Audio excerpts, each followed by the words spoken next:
Ադրբեջանը պահանջում է, որ Հայաստանը չխոսի Արցախից։ Եվ Հայաստանը չի խոսում Արցախից։ Նայեք, Հայաստանում ցանկացած թեզ որ շրջանառվում է, դրանք կիսաճշմարտություններ են։ Չէ, կա ինչ-որ մի փոքր ճշմարտություն, եւ մնացածը սուտ է։ Կարող է Բուրկինա Ֆասոյում են մեղավորներ կան։ Ձեզ խորանանք գտնենք հաստատ։ Ասենք ռուսները կարան բոլոր տեղերում մեղավոր լինեն, մենք չի կարող մեղավոր չլինեն։ Բայց մենք ինչ ենք անում։ Մենք մեր արած սխալները գցում ենք ստեղ ընդդեմ սրա նրա վրա։ Մակն է եկել այդ պատերազմը կանգնացրել։ Մակն է եկել նոյեմբերի 9-ին մտել, ով է եկել, սկանդինավներն են եկել, Ամերիկան է եկել, Ֆրանսիան է, ով է եկել։ Ով եկել է գնա նրա հետ խոսա, ուր է գնացել Մակ, Բրատիսլավա, Սլովենիա, Սոֆիա, ասենք, չգիտեմ, էլ ինչ քաղաքներ կան այդ ուղղության վրա։ Հիմա հայ ժողովուրդը իր վարած քաղաքականությամբ Ադրբեջանն ազատագրել է ռուսներից, հետո ինչ է ստացել դրա դիմաց հայ ժողովուրդը։ 150,000 փաստական, հայրենիքի կորուստ ու նվաստացում, որ մինչև հիմա նվաստանում ենք, ոչ մի բան չի ճանաչվում։ Պայմանագրի տեքստը չի համաձայնեցվել։ Այլ Հայաստանը ընդունել է Ադրբեջանի վերջին երկու պահանջները։ Ադրբեջանը ինչպես է աշխատում մեր հետ։ Նա ստանում է որոշակի խումբ զիջումներ, դնում է դարակը, եւ դա է հաջորդ զիջումները։ Հիմա այդ տեքստը արդեն ստացել է։ Այդ որ մարդիկ մտածում են, որ չի ստորագրում, Ադրբեջանը այդ տեքստը ստացել է, դա փորձել է իրագործել։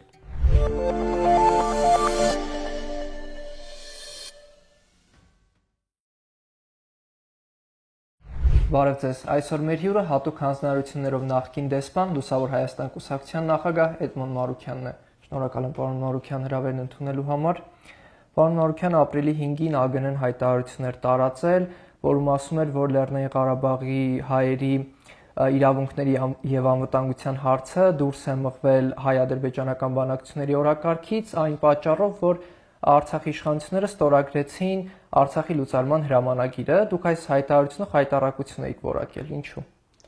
Նախ որովհետև դա չի պատճառը, որ դուրս է եկել բանակցային գործընթացից, այլ պատճառն այն է, որ Ադրբեջանն է այդպես պահանջում եւ պահանջել, այդ պահանջը կատարվում է հայկական կողմից, եւ նաեւ այն, որ ԱԳՆ-ն մոռացել է, որ այսինքն այն մարդիկ, ովքեր այդ տեքստը պատրաստել են, ես չգիտեմ ով է դրա վրա աշխատում, որ Շահրամանյանի այդ հայտնի հրամանագրից հետո Հայաստանի վարչապետը հանդիպել է Գրանադայում, հնգակողմ հանդիպումը կհիշեք, Շարլ Միշել, Մակրոն, Շոլց, եւ այդ հանդիպման ժամանակ հայտարարություն է ընդունվել, որտեղ կետ կա, որ Լեռնային Ղարաբաղի ժողովուրդը պետք է առանց նախապայմանների իրենց տները վերադառնալու, արժանապատիվ վերադառնալու հնարավորություն ունենա եւ ունի իրավունք։ Այսինքն այս կետը, որ Հայաստանը միացել է դրան կամ Հայաստանն է լոբինգ արել, որ այդ կետը լինի ավելի շուտ ձևակերպեմ, եղել է Շահրամանյանի հրամանագրից հետո։ Այսինքն անգամ ժամանակագրական, ոնց ասեմ, ժամանակագրական բաց կա եւ սա փնթիություն է, էլի։ Նա եթե ուզում են, եթե չէ, այդպես է, գցեն այդ ամեն ինչը Արցախի ղեկավարության գրպանը, բացի Պուտինի գրպանից։ Դա անելուց էլ անգամ ուշադիր չեն, էլի, այնքան հակասական բաներ կա, եւ նաեւ այն, որ մյուս աբսուրդը այդ հայտարարության այն է, որ Հայաստանի Հանրապետությունը չի ճանաչել Լեռնային Ղարաբաղի անկախությունը որպես հանրապետություն, Լեռնային Ղարաբաղի նախագահը ինչ որ թուղթ է ստորագրել, որը անգամ իրենց օրենսդրությամբ իրավունք չուներ, հա, ինչ որ թուղթ է Ադրբեջանի սպառնալիքի տակ, զենքը գլխին դրած մտ բան է ստորագրել, եւ Հայաստանը վերցնում է եւ դա օգտագործում է։ Այդ թուղթը Ալիևն է ուզել որ ստորագրեն։ Այդ թուղթը Ալիևն է ուզում որ օգտագործի։ Բայց երբեք չպետք է այդ թուղթը օգտագործի Հայաստանը։ Այսինքն սա է հայտարարությունը եւ ինչ ասեմ, դա որևէ լավ տեղ չի տանում, էլի մեզ։ Իսկ ո՞րն էր պատճառը, որ արցախցիների իրենց տուն վերադառնալու, արցախցիների անվտանգության եւ իրավունքների հարցը դուրս մղվեց հայ-ադրբեջանական բանակցությունների օրակարգից։ Ադրբեջանը պահանջում է, որ Հայաստանը չխոսի Արցախից։ Եվ Հայաստանը չի խոսում Արցախից։ Բայց կային կարծիքներ եւ կար նման լոբինգ, որ պահանջները հիմնականում հայելային են։ Այ եթե մենք չպահանջենք Լեռնային Ղարաբաղի ժողովրդի իրավունքներ եւ այլն, անկախություն չեմ ասում։ Ադրբեջանն չի պահանջի արևմտյան Ադրբեջանի ժողովրդի, չգիտեմ, իրավունքներ վերադարձ 300,000 ադրբեջանցի։ Այլ հա չի պահանջի, այ որ մենք չպահանջենք։ Հիմա քանի տարի Հայաստանը չի պահանջում, տարուց ավելա չի պահանջում, 2 տարի կլինի։ Ադրբեջանը շարունակում է արևմտյան Ադրբեջանի այդ թեզը, չեմ ուզում նարատիվ բառը շատ ենք օգտագործում, այդ թեզը հանգիստ sense հաստատակամորեն մղում է առաջ։ Մղում են առաջ շատ, ընդ որում մակում են աշխատում այդ թեզի շուրջ, Եվրոպական միությունում են աշխատում այդ թեզի շուրջ, լոբիստական կառույցներով են Միացյալ Նահանգներում աշխատում այդ թեզի շուրջ, էքսպերտային մակարդակում, ամեն ձևով են աշխատում։ Իսկ այս ամենը ԱԳՆ-ն չի հասկանում։ Նայեք, հասկանալը մի բան է, այդ ուղղությամբ որևէ բան չանելը մեկ այլ բան է, երկուսն էլ կա, այսինքն կան մարդիկ հասկանում են, կան մարդիկ չեն հասկանում, կան մարդիկ հասկանում են, բայց գիտեն չեն կարող այդ հարցը բարձրացնել, որովհետև այդպես է պահանջը դրված, պես է։ Այս հայտարարության մեջ արտաքին գործերի նախարարությունը նաև խոսել էր Սոֆիայում եւ Բրատիսլավայում չկայացած հանդիպումների մասին եւ ասում էր, որ Արցախի իշխանությունները հրաժարվեցին գնալ բանակցել Ադրբեջանի հետ ամերիկյան միջնորդությամբ։ Ձեր տեղեկություններով արդյոք սա համապատասխանում է իրականությանը եւ Արցախի իշխանություններն են մերժել։ Նայեք, Հայաստանում ցանկացած թեզոր շրջանառվում է, դրանք կիսաճշմարտություններ են։ Էջը կա ինչ-որ մի փոքր ճշմարտություն եւ մնացածը սուտ է։ Հիմա այդ հանդիպումների հետ կապված եղել է հանդիպում, որ Արցախի իշխանություններն են հապաղել, այսինքն այդպես մտածենք, քննարկենք, հələ նայենք, բայց կարող է գնանք, բայց արժե գնալ թե չէ, որովհետեւ պայմանները, որոնք առաջադրվել են։ Օրինակ, մի դեպքում, գիտեք ինչպես էր, որ իբր լավ ասում են Միացյալ Նահանգներն է, չէ՞, կազմակերպում։ Միացյալ Նահանգների ներկայացուցիչներն ասում են, դուք ներկայացեք դեմ, ասում են, չէ։ Մենք ինչու որտեվ Ադրբեջանը դեմ է։ Բա ի՞նչն եք դուք կազմակերպում։ Դե ասում ենք տարածքում ենք ելնելու։ Տարածքում, որոնց օրինակ եմիք ես եւ դուք խոսում ենք այստեղ, չէ՞։ Եվ ձեր թիմի մյուս ներկայացուցիչները ինչ որ տարածքում են։ Դրան այդ մարդիկ կան միջամտել այս խոսակցությանը, տարածքում են։ Ես կարամ զգամ իրանց ներկայությունը կամ դուք։ Բնավ ոչ։ Եվ նմանատիպ բաներ կային։ Հետո նաև եղել է, որ Արցախի իշխանությունները վերջնականապես որոշում են ընդունել, ասեն լավ ջանդամ, լավ գնանք, տոմսերը գնել, բան, հետո էլ Ադրբեջանն ասել, չի հանդիպում, ինչ բան։ Այսինքն եղել են տարատեսակ խապկանքներ, որոնց տրվել ենք մենք, որ իբր թե այս հանդիպումը որ ինչ պետք է ասենք, պատկասենք այդ հանդիպումը եղել, ինչ պետք է լինի։ Այդ հանդիպման ժամանակ այնպիսի պայմաններ են դրվել, այդ փաթեթները հայտնի են, Ադրբեջանը հրապարակում է դրանց մասին, այդ ինտեգրացիայի ծրագիրը, հիշում եք։ Ասում են միակ հարցը ինտեգրացիան կարող է լինել։ Հիմա այդ քննարկումների ժամանակ, այդ ինտեգրացիայի ժամանակ ինչ էին ուզում քննարկել։ Ասենք պատկասենք գնացել են, ասում են դե դուք պետք է ինտեգրվեք։ Նրանք էլ ասում են, բա ոնց պետք է ինտեգրվենք, ոնց եք պատկերացնում Արցախում ծնված, Եռագույնի տակ մեծացած արական սերի 18 տարին լրացած անձը զորակոչվում է Ադրբեջանի բանակ։ Իրար մորթում ենք մինչև այդ ոնց է։ Այսինքն նրանք ասում են չէ պետք է այդպես լինի, հետո ինչ է լինում այդ հանդիպումը։ Այսինքն ամեն կերպ ինչ որ բաներ sense մատի փաթաթան սարքել, որ այս հանդիպումը, այ որ զան չգնացի դրա համար եղավ։ Չէ, ոչ մի բանը դրա համար չեղավ։ Դրա համար ոչ մի բանը չեղավ, այսինքն անիմաստ պետք չի այդ կիսա սուտ, կիսա ճիշտ, կիսա պռատ բաները բերել մտցնել տեքստերի մեջ։ Հա, այդ մի հատ էլ բան կա, էլի։ Այն ում որ մեղադրում են իրանք, այդ մարդիկ հիմա Բաքվի բանտում են։ Այդտեղ բարոյականության մաս կա, էլի։ Այդ մարդիկ ոնց իրանց պաշտպան, ասեն, չէ, դες չես այդ ծաղը։ Այն որ մարդիկ կան ստեղ են։ Ոնց կեսը խոսում են, կեսը չեն խոսում, կեսը հիմարություններ են խոսում։ Բայց դա դες չի, էլի, այսինքն բանտում նստած մարդկանց մեղադրենք մի հատ է բան։ Այս հանդիպումների չկայանալու թեզերը, որ դրա պատճառով ամեն ինչ տեղի ունեցավ, այդ թեզերը շատ էին շրջանառվում որոշ փորձագիտական հանրության որոշ ներկայացուցիչների կողմից, հիմնականում արևմտյան ուղղվածության արևմտամետ շրջանակների կողմից, նաև մերձ իշխանական շրջանակների կողմից, եւ նրանք ասում էին, ինչու Արցախում տեղի ունեցավ այս ողբերգությունը, որովհետեւ ռուսների պարտադրանքով Արցախի իշխանությունները չգնացին բանակցությունների եւ տեղի ունեցավ այն, ինչ տեղի ունեցավ։ Հիմա ինչու են այս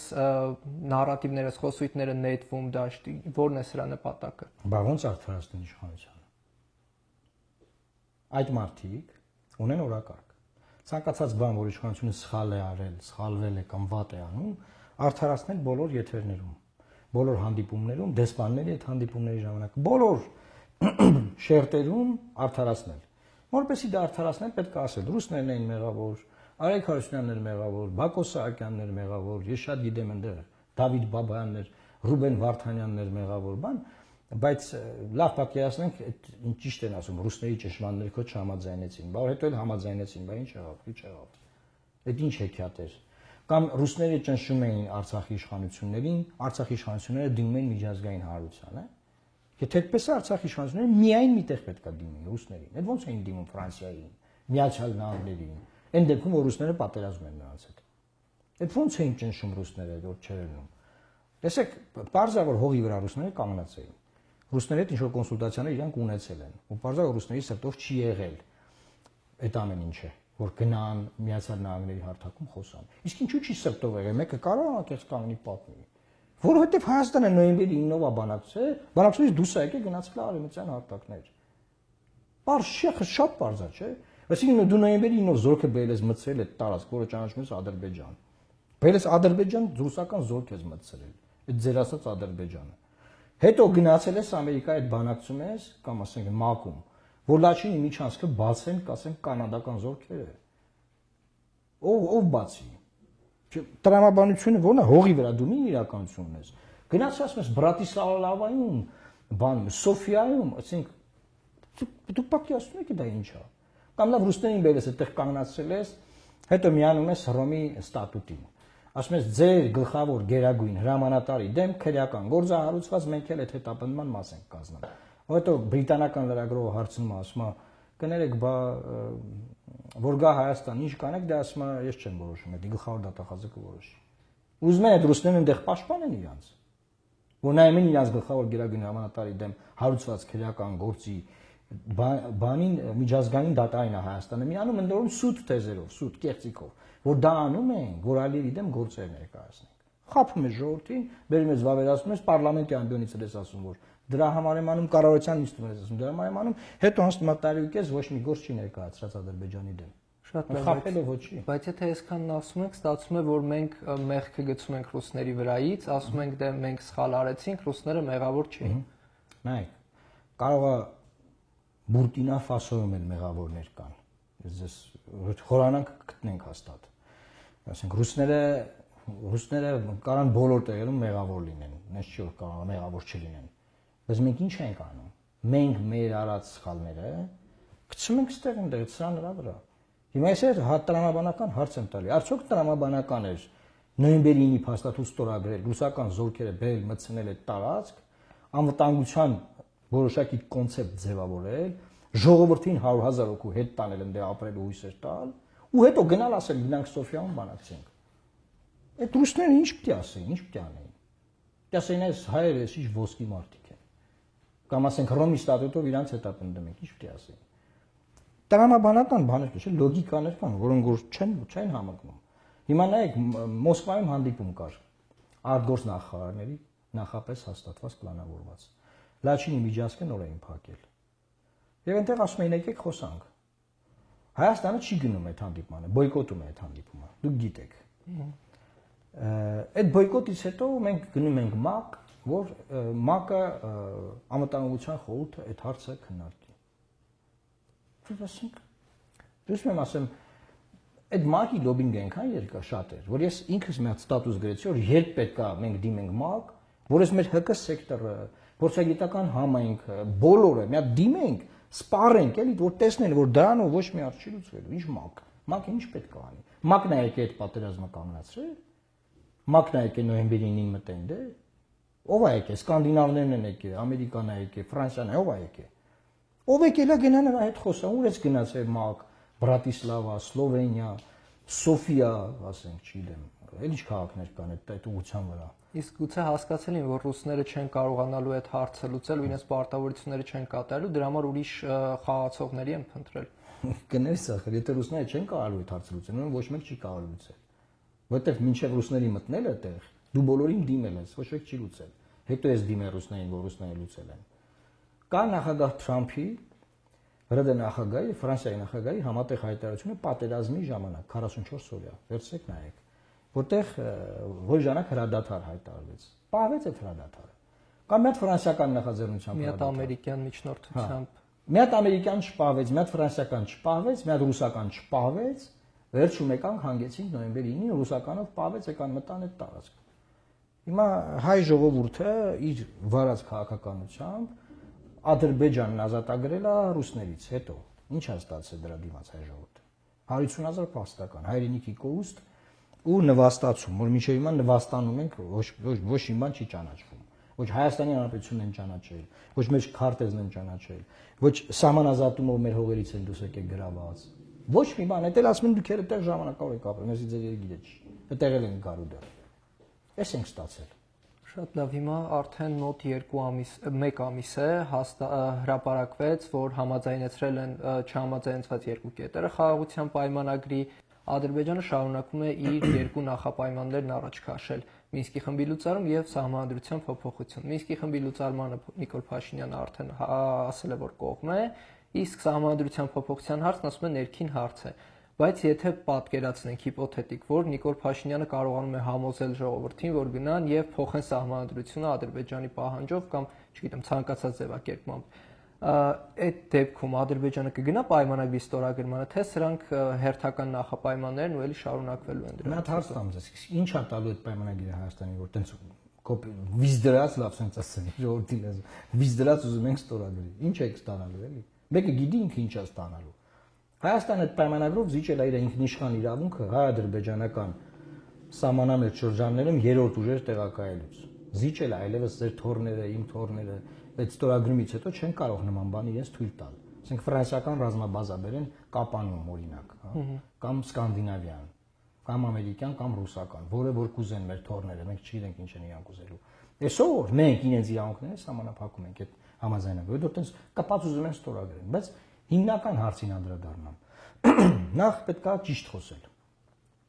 Պայմանագրի տեքստը չի համաձայնեցվել, այլ Հայաստանը ընդունել է Ադրբեջանի վերջին երկու պահանջները։ Համաձայնեցնել նշանակում է ինչ-որ մի բան դու ես համաձայնում, մի բան ես։ Մի կետ ես եմ առաջարկում, մեկը դու, հա, բայց ոչ թե ես անդադ կետ ասում սապտի համաձայնես, դու ասում ես չէ, հետո մի ասում ես հա։ Դա դու ես համաձայնվել։ Ինչ վերաբերում է համաձայնվելուն, ապա ի՞նչ է տեղի ունեցել։ Հայաստանը համաձայնվել է ու խնդրել է, որ նա համատեղ հայտարարություն ընդունենք, ինչը մերժել է Ադրբեջանը։ Եվ առանձին հայտարարեցին, մենք Բաքվից, հայ ժողովուրդը իմացել է Բաքվից, Բայրամովից է իմացել։ Ասենք, աշխատավարձ ստանում են Միրզոյանը, Փաշինյանը եւ մյուսները, բայց Բայրամովն է մեզ իրազեկել, որ մենք ինչ ենք, ինչ է կատարվում։ Եվ իմացել ենք, որ տեղի ունեցել այդ վերջնական զիջումը, որից հետո Ադրբեջանի պահանջները նոր չեն ծնվել, դրանք ի սկզբանե կային, որ մինչև սահմանությունը չփոխեք, մենք չենք ստորագրի։ Դրանից հետո հայկական կողմը զարմանում է, ոնց չեն ուզում ստորագրեն, ու սկսում են մեր վրա կրակել։ Հիմա կրակում են մեր վրա ամեն գիշեր։ Հիմա ինչ եմ ուզում ձեզ ասել, որ ֆրիկները, ֆրիկը գիտեք, չէ՞, որ ֆրիկներ են անում։ Դա ներքաղաքական կյանքում մեկ ստացվում է, ֆրիկներ ես անում, մեկ ստացվում է, մեկ չէ, բան։ Ֆրիկներն ատակին քաղաքականությունում տեղի ունենում վատ հետևանքներով, հազարավոր զոհեր են լինում, հողերի, գյուղերի, քաղաքների, եկեղեցիների կորուստներ են լինում։ Ֆրիկները դա պետք չի ֆրիկներ անել, եւ հետեւաբար, եթե անգամ դուք նշեցիք, որ սահմանադրությանը մեր ժողովուրդը համաձայնի գնահատականությունը փոխի, ես չեմ բացառում, որ Ալիևը եւ հարևան նաեւ այլ պետություններ կայտարեն, որ իրանք չեն ճանաչում 29700, չգիտեմ, քանի քառակուսի կիլոմետր, ամեն օր փոխում են այդ թիվը, այդպես 800-ը հանգիստ ասում ենք, քառակուսի կիլոմետրանոց պետություն, որովհետեւ այդ պետությունը իր հիմնադիր կարգավորումները փոխել է։ Ո՞վ է ասել, որ ճանաչելու են Հայաստանը։ Այդ ժամանակ կարող է գան Սևանի հետևից եւ այլ տարածքների հետևից։ Հետեւաբար մտածել, որ քեզ ինչ ասում են, որ դու անես, հետո քեզ թողան դու ապրես, կամ որ ասում են Հայաստանը պիտի դառնա ոչ բլոկային երկիր։ Հայաստանը պիտի դառնա, այս սահմանությունը նաև դրա համար, որ Հայաստանը դառնա ոչ բլոկային երկիր։ Ըստ էության Հայաստանի ոչ բլոկայնության մասին համաձայնությունը իշխանությունը արդեն տվել է իր համաձայնեցված տեքստով։ Որտեղ տեքստով եթե դու ասում ես ես երրորդ երկրների ուժեր չեմ տեղակայի, դու համատեղ հակաօթային պաշտպանություն ոչ մեկ էլ չես կարող ունենալ, որտեղ սահմանը մի ուղղություն չի, էլի։ Չես կարող ընդհանուր համատեղ հակաօթային պաշտպանություն ունենալ ֆրանսիացիների հետ։ Կան ռուսները ինչ են ասում, ֆրանսիացիների օրինակը բերում էլի։ Դու չես կարող ես քեզ կպաշտպանեմ, դու ինձ կպաշտպանես փոխադարձության սկզբունքով պայմանագրեր կնքել։ Արդեն այդ տեքստով այդ հարցը լուծվել է, որ Հայաստանից բոլոր տեսակի երրորդ աջակից ուժերը պետքա դուրս գան։ Հայաստանի սահմանները մնալու են Հայաստանի ժողովրդի ուսերին, որը որ այսօր մենք խնդրեմ ունենք այս կողմից սահմանը մարդ ուժով տեղակայելու առումով։ Դուք պետք է ասում եք մի հատ հայ-թուրքական սահմանից էլ դատարկեն։ Ասեն այդտեղ եկեք կանգնեք։ Իսկ ով ասել որ այդ սահմանը լինելու է խաղաղ սահման։ Ով ասել որ ահաբեկչական խմբեր չեն մտնելու Հայաստան, ոնց որ քեսաբ մտան Սիրիայում, որը ես անձամբ գնացել եմ տեսել։ Ուզում եմ ասել դեռ բաները որ ասում Աստված էլ բեթարից ազատի է, դեռ լա ինչքան կա բաներ։ Եթե մենք շարունակում ենք մնալ այն տրամաբանության մեջ, որ տրամաբանության մեջ մեր առաջնորդներն են, իսկ մեր առաջնորդներն իրանք են այսօր։ Ես ձեզ ասում եմ, վատ է լինելու։ Լավ լուր չեմ եկել ձեր եթերում ասեմ։ Բայց գիտեմ ով է սիրում լավ լուր։ Մարդիկ սիրում են լավ բաներ լսել, էլի, ես լավ բաներ չեմ ասում։ Չկա լավ բան։ Բայց այդ նույնիսկ ձևակերպումը սահմանի երրորդ ուժեր չտեղակայել, այդ մի քիչ հեղուկ ձևակերպում է, որովհետև ինչ է նշանակում սահմանին, քանի կիլոմետր խորությամբ դրա մասին։ Հեղուկ։ Կարդացեք հատուկ հանձնարարություններով դեսպան Ամիրբեկովի հարցազրույցը, հայտարարությունը, որ դա սահմանամերձ շրջաններից։ Այսինքն հիմա դիտորդները օրինակ Մարիոթ հյուրանոցից որ դուրս են գալիս, գնում են դեպի, ասենք, չգիտեմ, Երասխով անցնում են դեպի Եղեգնաձոր են գնում, հա? Երասխը, Եղեգնաձորը, այսինքն իրանք հենց Մարիոթ հյուրանոցից դուրս եկան, պետքա զգուշել լինեն։ Ինչի որտեվ Ադրբեջանը կարող ասի, որ ուրիշ ուժեր եկան մեր սահմանամերձ շրջան։ Մարդիկ կային, օրինակ այն բանի ցեղասպանության հարցերով ոչ պաշտոնական նախարար Արսեն Թորոսյանը ցեղասպանության ուրացման հարցով Հեմեկի եթերում պնդում է որ դա մանիպուլացնում են սահմանի վրայից ինչի եվրոդիտորդները մեր սահմանները պահում են դե կանգնած են եվրոդիտորդները շրջում են ջերմուկի հյուրանոցներում են սարերում բինոկլներով նայում են բանանք սահմանի վրա չեն կանգ սահմանի վրա կանգնած է մեր զինվորը հետեւաբար մարդկանց խափում են որ այդ համաձայնությունը որոնք մերոնք համաձայնվել են որ մերոնք համաձայնվել են դա սահմանի մասին չի դա սահմանամերձ շրջանների մասին է եւ ես ասեմ ես շարունակեմ ես միտքը երբ որ այդ թուղթը ստորագրվի չնայած արդեն ստորագրվել համաձայնությունը տրված բավարար է հիշեք Թուրքիան ասելու է որ իմ փոքր ախպերների հետ էս համաձայնվել է ոնց կարաք իմ սահմանի վրա ինչ որ ռուսական բազա ունենալ ռուսական զորքման հələ արագ հանեք ստես դուք ինքնիշխան եք նա հանեք բերեք ձեր զորքերը բերեք ձեր մարդ ուժը կանգնացրեք հետո կխոսանք Գրեթե բոլոր ընդդիմադիր ուժերը պարոն Մարուքյան պնդում են որ այս համաձայնագրում կամ պայմանագրում չգիտեմ սկզբում պայմանագրի հետո դարձավ համաձայնագիր կարծես ոչ մի հայանպաստ կետ չկա ամբողջությամբ ձեռնտու է Ադրբեջանին այդ դեպքում ինչու Ադրբեջանը չի ստորագրում Այդ շատ հետաքրքիր հարց է մի հատ այդպես բան կարող ասում ենք եթե Թուրքիային ձեռնտու չի սահմանը բացել եւ մեզ վնաս է սահմանի բացումը չի բացում մենք կործանվենք բացատրեմ Ուրեմն Ադրբեջանը ինչպես է աշխատում մեր հետ։ Նա ստանում է որոշակի խումբ զիջումներ, դնում է դարակը եւ գալիս է հաջորդ զիջումների հետևից։ Հիմա այդ տեքստը արդեն ինքը ստացել է։ Այդ որ մարդիկ մտածում են որ չի ստորագրում, Ադրբեջանը այդ տեքստը ստացել է, դա ցնցել է իրագործել այդ տեքստը։ Այդ տեքստը այսօր գործում է, իրագործում է, որ դուք չեք հասկանում, մարդիկ չեն դեռ գիտակցում որ իրագործում է։ Ձեզ չեմ ասում, էլի դուք Այն դիմադիրները ովքեր խոսում են։ Հիմա ինքը այդ տեքստը համաձայնեցա դրել է դարակ, եկել ասма համաձայնությունն է եկե փոխենք։ Ալիևը տենց իր բեխերը վերցրած եկել ասма համաձայնության տեքստը մենք կգրենք դուք կփոխեք։ Հայկական իսկի խումբը նաև պետքա լուծարվի այո։ Ու այդ պայմանները գալիս են։ Նաև ուրիշ պայմաններ կան օրինակ Հայաստանի զինված ուժերը չպետքա զինվեն։ Գիտեք այդ պայմանը։ Ուրիշ պայմաններ կան Հայաստանը պետք է ադրբեջանական դատարանների հետ համագործակցի եւ հանձնի նրանց կամ ստեղ դատի, եթե ուզում է, կարող ստեղ է դատի, խնդիր չկա։ Այն մարդկանց, ովքեր Լեռնային Ղարաբաղի շարժման, Արցախյան շարժման մաս են կազմել, այդ մարդիկ մեղադրվում են Ադրբեջանի դեմ պատերազմական հանցագործությունների գործերով։ Իսկ ձեր Ռոմի ստատուտը որը վերացրել եք, որ կոնկրետ գործերը քննչական կոմիտեում դրած է, մեր զինվորներին անձերին գնդակահարության գործերը։ Դուք չեք ուղարկում Ռոմի դատարան Որտեղ ուրիշ բանի մարեք վավերացրել, Պուտինի դեմ եք վավերացրել։ Հենց գիտեք որ Պուտինի դեմ վավերացրեցիք, Ջո Բայդենը ձեզ շնորհակալություն ասել։ Մեկ էլ եկավ Տրամպը, ես Պուտինի հետ շփվել։ Բայց Ֆրանսիայից կարծես շնորհավորական խոսքեր լսեցինք, շնորհակալական խոսքեր Հռոմի ստատուտի վավերացման։ Բարձ է, հա։ Իսկ օրինակ Ֆրանսիան պատրաստ է Բենյամին Նետանյահուին կալանավորի։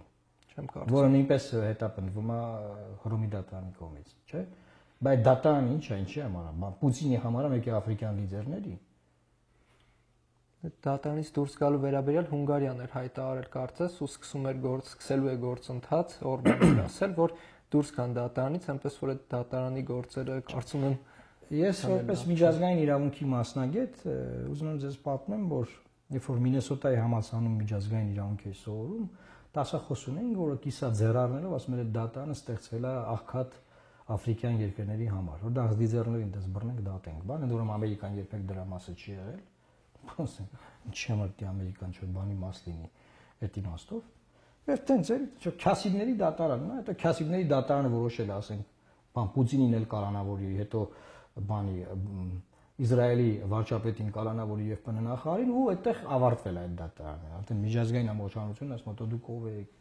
ինչ դատարան, ինչ բան ու այդ արանքում Հայաստանը ինտեգրվում է այդ դատարանին, անդամավճարն է վճարում, բան, հա։ Նախորդ տարի հայտնի դարձավ, որ խաղաղության համաձայնագրից դուրս են բերվելու կապողիների ապաշրջափակման կետը, տարածաշրջանային կապողիների,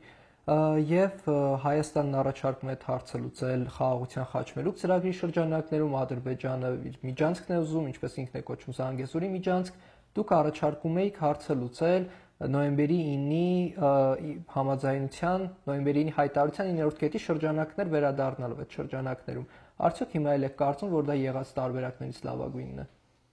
Նայեք, նոյեմբերի 9-ի փաստաթուղթը միակ փաստաթուղթն է, որից Ալիևը ամեն կերպ փորձել է դուրս գալ, շեղել, ապամոնտաժել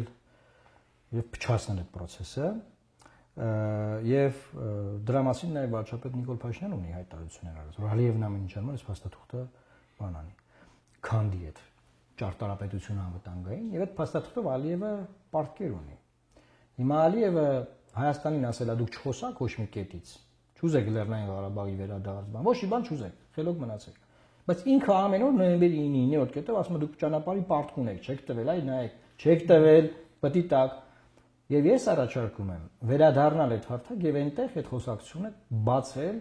եւ հասնել նրան, որ այդ պահանջը դադարի Ադրբեջանի կողմից, որովհետեւ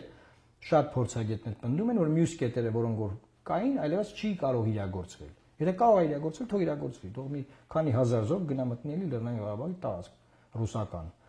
այդ ըստ այդ փաստաթղթի, թող 150,000 մարդ հետ գնա ապրի, եթե կարան անեն, թող անեն, եթե չէ,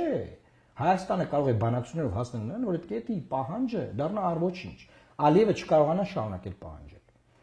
Սա միակ մեխանիզմն է, եթե չես ուզում, որ այնքան ձգես հարձակվեն գրավեն։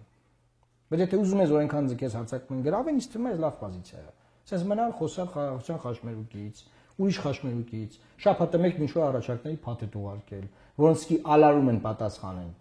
Ալարում են պատասխանում, փաթեթ ուղարկում պետությունը պետությանը։ Ու 3 ամիս անց վարչապետ արձակեց ասում, դե մենք ստեր սպասում ենք իրանց պատասխանին, մեկ այնտեղ ԱԳՆ, ասենք փոխնախարար չէ, նախարար չէ, բաժնի պետ չէ, վարչության պետ չէ։ Պրես սեկրետարը ասում է, այդ առաջարկը անիրագործելի է, գնացեք։ Ամոթել է դրա մասին խոսանք։ Էս մակարդակի այջեցված է ամեն ինչ։ Շատ լավ, եւ վերջում ներքաղաքական իրավիճակի մասին 1 տարի անց մոտավորապես ազգային ժողովի ընտրություններն են, մասնակցելու եք թե ոչ եւ դիտարկում եք արդյոք դաշինքներով մասնակցելու տարբերակը։ Ես կարծում եմ, որ process-ներ են գնում եւ այդ process-ները բերելու են նրան, որ փորձելու է գործող իշխանությունը օգտագործել Գյումրիի մոդելը ընդդեմ նախկինների բոբոսարկելով, որ ինքը վերարտադրվի, իսկ նախկինները փորձել են այդ մոդելով հետ գալ։ Երկու տարբերակներ մեր ժողովրդի համար անվտանգության սպառնալիքներ են։ Երկու տարբերակներ։ Եվ բարձրավոր շատերի համար արդեն այս իշխանությունն այնքան վատն է, որ ուզում են նախկինները հետ գան, դա եմ տեսնում, այդպես մարդիկ էլ կան։ Okay։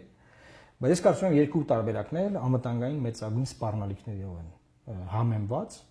Եվ ես կարծում եմ, որ այն ուժերը, ովքեր որ մտածում են այնպես կամ մոտավորապես մտածում են այնպես, ինչի մասին ես եւ դուք հիմա զրուցեցինք, կարող են համախմբվել եւ թույլ չտալ, որ Փաշինյանը երրորդ ժամկետով դառնա վարչապետ, կամ թույլ չտալ, որ նախկինները որևէ մի դերասանի դեմքով վերադառնան իշխանության կամ իրանց դեմքով։ Ես այդ իմաստով ամեն ինչ անելու եմ եւ վստահ եմ, որ դա հաջողվելու է, մենք թույլ չենք տալու։ Թե դա հիմա կլինի ընտրություններին մասնակցելով,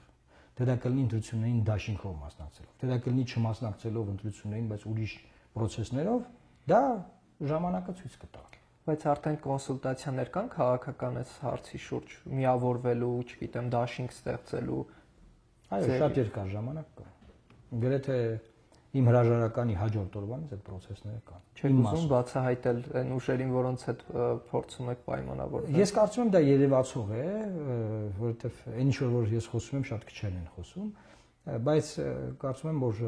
քանի դեռ որևէ բան չկա, քանի դեռ ամեն ինչ համաձայնեցված չէ, ոչինչ համաձայնեցված չէ։ Օրինակ Հայազգային կոնգրեսը կամ դեմոկրատական այլընտրանքը կարող են լինել ձեր դաշինքի մեջ եղող կուսակցությունները։ Շփումներ ունենք։ Իսկ Հայկ Մարությանի հետ որոշակի շփումներ էլի ոչ ուղղակի եղել են։ Շատ լավ։ Եվ 26 թվականի ընտրություններին մարդիկ ինչու պիտի Նիկոլ Փաշինյանին որպես այլընտրանք տեսնեն ձեզ եւ ոչ թե նախկին իշխանություններին, որտեղ 21 թվականին էլի դուք մասնակցում եք ընտրություններին, էլի առաջարկում եք ոչ նախկին, ոչ ներկա այդ տրամաբանությամբ շարժվել եւ մարդիկ գնացին, ինչպես դուք եք ասել, ամենաշատը սիրում են Նիկոլ Փաշինյանին, Սերժ Սարգսյանին եւ Ռոբերտ Քոչարյանին, գնացին եւ որպես Նիկոլ Փաշինյանի այլընտրանք ընտրեցին նախկին երկու նախագահներին։ Ինչ է փոխվելու 26 թվականին, որ նրանք ընտրեն ձեզ ընդդիմադիր տրամադրված մարդիկ։ Նախ այն ուժերը, որոնք որ չեն եղել ոչ ցախողված կառավարման թալանի անարդյունավետության եւ ստից պաթոսների մեջ, օրինակ ես երբեք չեմ եղել դրա մեջ, եւ նաեւ այն ուժերը, որոնք որ մեր ժողովրդին չեն տանում անվերջանալի նվաստացումների, ասենք լավ գոնե մի անգամ նվաստանանք, բայց անվերջանալի է մեր նվաստացումը, որ այսօր Փաշինյանն է գլխավորում մեր անվերջանալի նվաստացումների ճանապարհը։ Ես կարծում եմ ռեալ այլընտրանք են երկուսին էլ, որ ոչ թալանել են, ոչ նվաստացրել մարդկանց։ Բայց շատ կարևոր հարց եք տալիս 21 թվականի ընտրությունների վերաբերյալ, դուք պետք է հաշվի առնեք, որ կար հետպատերազմյան շոկ, այդ կորուստը, եւ կար հստակ գիծ, որ ինչ որ մարդիկ ուզում են գան, ասենք, չգիտեմ, կախաղան հանեն Նիկոլ Փաշինյանին եւ մյուսներին, եւ Նիկոլ Փաշինյանն էլ իր հայտնի մուրճով եւ այդ կարմիր բանտիկով բանով տենց ընկել էր գյուղ եւ ասում էր, որ էսա սրանց նայեք ինչ օրն եմ գցելու, բայց դրանց բոլորը դարձեց падգամավոր։ Հիմա ես կարծում եմ, որ այս վերջին տարիների process-ները իմաստնացրել են, մեր ժողովուրդը ավելի իմաստուն է դարձել եւ իր փորձով է, հա, լավ կլինի որ մենք ասենք ուրիշի սխալների վրա սորենք, չէ՞, բայց մենք սորենք մեր սխալների վրա։ Լավ, դա է տարբերակ։ Ես կարծում եմ այդ իմաստով բավականին փոփոխություններ կան եւ եթե կլինի այդ համախմբումը, ինչի ուղղությամբ էլի եմ ասում, աշխատում ենք եւ պետք է աշխատենք, վստահ եմ այն հաջողություն է հասնելու եւ թույլ չի տալու ոչ այս գործող մեզ նվաստացնող իշխանությունների վերարտադրումը ոչ էլ են նախկին թալանչիների։ Ես ոչ մեկի հետ մատաղուտելու անգամ բան չունեմ, տրամադրվածություն չունեմ։ Շնորհակալ եմ պարոն Մարուքյան հետաքրքիր զրույցի համար։ Շնորհակալ եմ մեզ դիտելու համար, շարունակեք հետևել հետքին եւ բաժանորդագրվեք մեր YouTube-յան ալիքին։